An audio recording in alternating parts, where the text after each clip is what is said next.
Recently, I wanted to play or see something of horror, whether it was a Stephen King or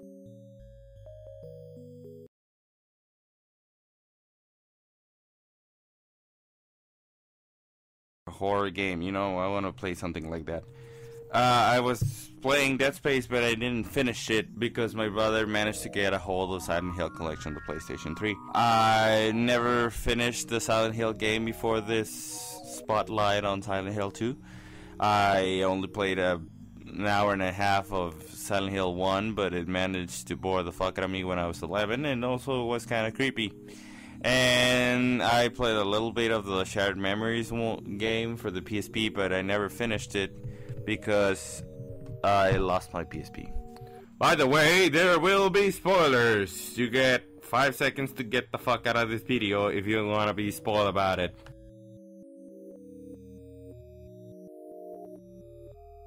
See, I didn't think Silent Hill 2 story was that great, or his character. I knew from the start that the gameplay was bad, a little bit broken, playable but not fun.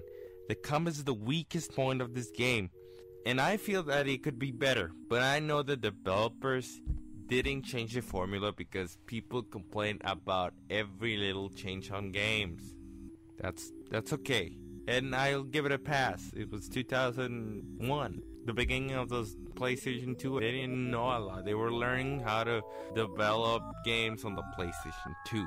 So I'm not gonna nickel much about it. They make you feel lost and with no control. And while that's good for the atmosphere, within the context of the story, games are about control, and Silent Hill is a tedious game. What I hate most is the map. The map blows. It really doesn't tell you where to go except for saving most of the time, reaffirming the feeling of being lost inside of the game. Some people may argue that's how it was designed, for you to be all lost and with no power, which, if it is the aim of the game, they certainly succeeded. It doesn't make it a good game. The guns are shitty. If you have a lot of bullets, you'll still need like 3 bullets to kill one monster. So you'll pretty much play with the pipe and plank because you'll think, you know, oh, it's a survival horror game. I need every single ammunition and, you know, healing thing because they're SARS. And if you don't have the guns, you'll be in trouble with the fucking boss battles because you're not gonna beat the fuck out of those monsters with the plank or the pipe, which in reality, they're slow weapons against the regular monsters. I don't wanna even think about how they would be slowing the game to crawl, just beating Eddie with your fucking pipe. So, it would be kind of funny. The only thing good about the pipe and the plank is you'll feel like a badass because you basically went through hell with just the pipe. Nurses, meet the pipe. Mannequin, feel the pipe. Lying figure, eat the pipe. Abstract daddy, the pipe. Gordon Freeman, go fuck yourself. I got a pipe, bitch. It has a lot of backtracking. I don't like that. Boss battles are weak. Pyramid Head is frightening and lethal, but just stay out of his way, and it's just a game of na na na na na na, you can't hit me. And the door monsters, daddies and eddies, you only need to do the same and gonna be like Doom. Strafe and shoot. James, you gotta strafe. Jimmy, you gotta strafe, and you gotta shoot that witch. And now for what grinds my gears about this game, the story. The main reason why I play this game, because a lot of people and a lot of lists out there in the internet say it's the best story in a game. Not really. It's good, and it's very good for a horror game, especially when your main competitor is fucking Resident Evil 1, 2, and 3.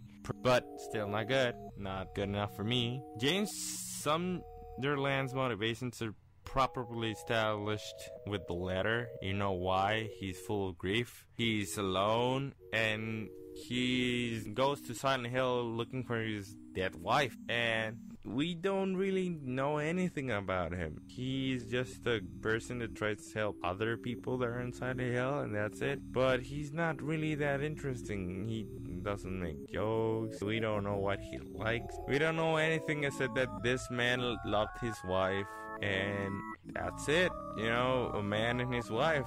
Silent Hill 2, that's pretty much the whole game. And the twist near the end makes the story worth at least one playthrough for me. But there's not a lot to his character. Mary, who is mostly shrouded in mystery, is much more interesting. Spoilers, she was killed by James out of some kind of sick grief. She was dying of cancer and he decided just to kill her instead of suffering for more years and more time.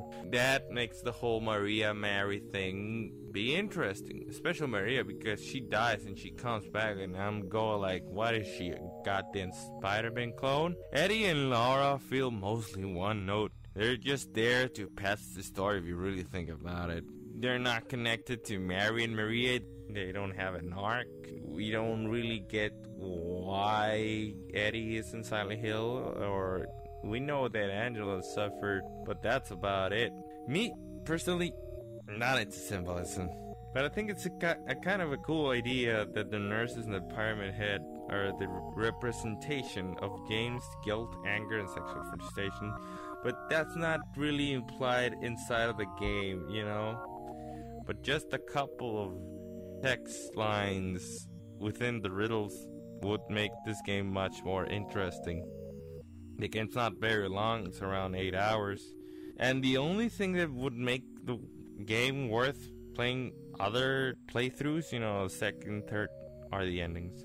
But they're basically meaningless in the age of YouTube. You just can look for it, and that's it. Some are good, some are silly, and some are bad. But I wish it had a really good ending, because the story is very interesting. Most of it is just cutscenes through the game's engine, and just the whole text of Maria reading a letter to James, and that's it. I'm kind of a quality over quantity kind of guy. I was kind of disappointed that instead of the game's engine cutscenes, they didn't use the CG. That would have made the game a little bit better. The dialogue is pretty weak as well. There's not a memorable line except for "I'll beat you in Silent Hill," which is on the first paragraph of the game. The voice actors are fine, both the old ones and the new ones, but I like the new ones better. There's more characterization, there's more of an emphasis. Some are bad. Eddie's is the worst fucking voice. You know, it's like a B-movie quality sort of voice acting.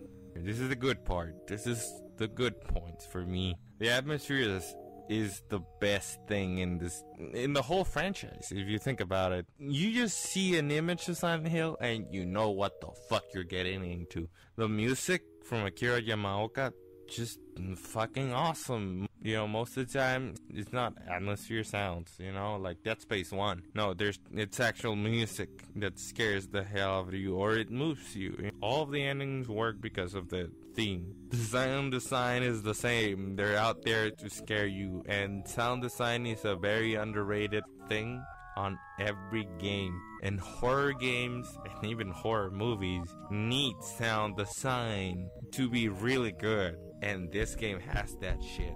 And the CG cutscenes, they're still good. They now look like they're in the Uncanny Valley effect, but in the year 2001, this was fucking impressive. If you go to sleep after playing this game, you're gonna be a little bit wary on the head. In the end, I feel a little bit disappointed. I really wanted to love this game, but it lacks a lot as a game. The story is good, but it ain't great. Perhaps it's one of those games that you had to play in its moment. Perhaps it was the expectations I had, because a lot of people call it the best fucking story in gaming. It kind of skews your expectations. Would I play it again? Probably not. By myself? No. With somebody else? Yeah.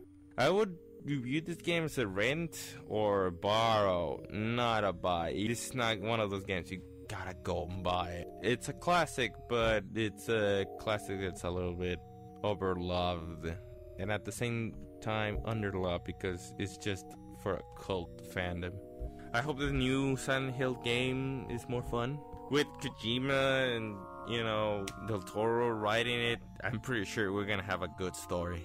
Or at least a better story. I saw the teaser and it's kind of repetitive, just running around. But it's a teaser. We're not sure about it. Perhaps the circle of Almost There will continue. I hope the franchise gets out of the limbo it's been for a long time. See you next time. Thank you. If you like my videos, you could totally click subscribe or click like, and I would deeply appreciate some comments. Help me type Snigger if I'm we be skinned. We not cinema. Killer 7. And we're gonna have a lot of fun.